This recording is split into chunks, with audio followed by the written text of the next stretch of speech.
сақтандыру компаниялары дабыл қағуда. Климат жылдам өзгеріп, табиғи апаттар тым көп болып барады.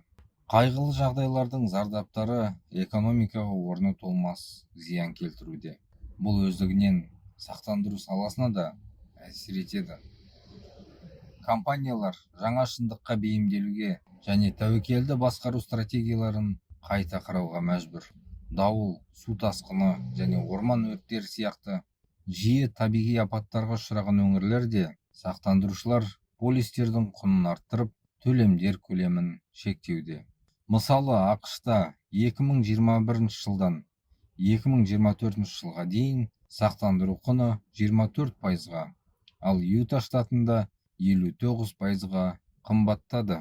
Ал кейбір компаниялар тәуекелі жоғары аудандарда полистерді беруді толығымен тоқтатады. Калифорнияда 2018 жылы жойқын орман өрттерінен кейін State Farm және Allstate сияқты ірі сақтандырушылар нарықтан кетіп, тұрғын үй сақтандыру нарығындағы дағдарысқа келді. Бұл адамдарға қандай қауіп төндіреді? Көмек бірден келмейді және адамдар апат салдарында жалғыз қалады. Сондай-ақ тұрғын үйді қалпына келтіру үшін олар сақтандыруды алмауы мүмкін. Бұдан шығар жалғыз жол әлемнің үздік ғалымдары жаһандық табиғи апаттардың шешімін таба алатын бірыңғай ғылыми орталық құру.